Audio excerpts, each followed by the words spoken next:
مشیر جیارڈ کوشنر کا کہنا ہے کہ صدر ٹرمپ کی جانب سے فلسطینیوں اور اسرائیل کے درمیان مجوزہ امن منصوبے کا اعلان رمضان المبارک کے بعد کیا جائے گا۔ تفصیلات کے مطابق امریکی صدر ڈونلڈ ٹرمپ کے داماد اور وائٹ ہاؤس کے مشیر جیارڈ کوشنر نے فلسطین اسرائیل کے مابین امن منصوبے سے متعلق اہم اعلان کر دیا۔ جیارڈ کوشنر نے 100 ممالک کے سفیروں پر زور دیتے ہوئے کہا کہ نئی اسرائیلی حکومت کی تشکیل کے بعد اور مسلمانوں کے ماہ مبارک رمضان گزر جانے کے بعد امن معاہدے کے منصوبے پر کام کیا جائے گا۔ امریکی صدر کے داماد کا کہنا تھا کہ مختلف ملکوں کے سفیروں پر زور دیا گیا کہ وہ صدر ٹرمپ کے تیار کردہ امن منصوبے کے حوالے سے کھلے پن کا مظاہرہ کریں۔ جیارڈ کوشنر کا کہنا تھا کہ ہمیں مناسب معاہدے کی جانب دیکھنا ہوگا جس سے امن و استحکام کے حصول میں کامیابی حاصل ہو۔ غیر ملکی خبر رساں ادارے کا کہنا تھا کہ فلسطینی اور بعض دوسرے ممالک امریکی امن منصوبے کو مشکوک قرار دیتے ہیں، تاہم اس کی تفصیلات منظر عام پر نہیں آئی۔ رپورٹ کے مطابق حکام اس منصوبے کو خفیہ رکھ رہے ہیں۔ جیارڈ کوشنر اور دیگر حکام کے بیانات سے ظاہر ہوتا ہے کہ امن کی ابتدائی کوششوں کے آغاز کے تحت اس میں ریاست کے قیام کا عنصر شامل نہیں۔ جیارڈ کوشنر کے معاہدے سے واقف عرب حکام کا کہنا تھا کہ اس میں کوئی خاص پیشکش نہیں کی گئی، بلکہ اس منصوبے میں فلسطین شہریوں کے لیے معاشی مواقع پیدا کیے جائیں گے اور متنازع علاقوں پر اسرائیلی قبضے کو تسلیم کیا جائے گا۔ طالبان نے افغان امن مذاکرات کے لیے کابل حکومت کی جانب سے 250 رکنی ٹیم کی خبروں پر رد عمل دیتے ہوئے کہا ہے کہ قطر میں شادی نہیں ہے بلکہ مذاکرات ہو رہے ہیں۔ مزید جان لیتے ہیں اس رپورٹ میں۔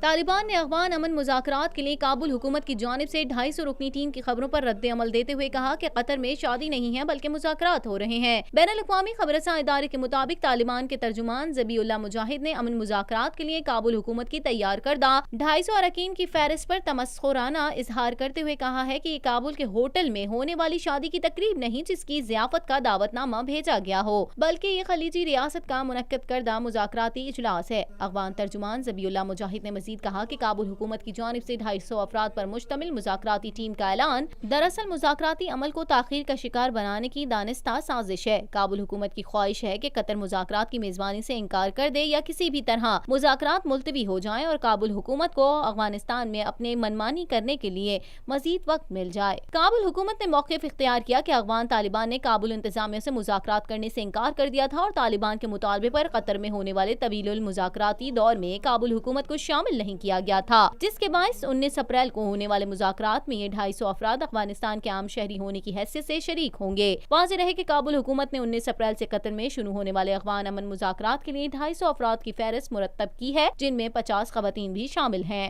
اسی کے ساتھ TNN کے نیوز اسٹوڈیو سے فی الوقت اتنا ہی۔ مزید خبروں اور اپڈیٹس کے لیے دیکھتے رہیے TNN TV۔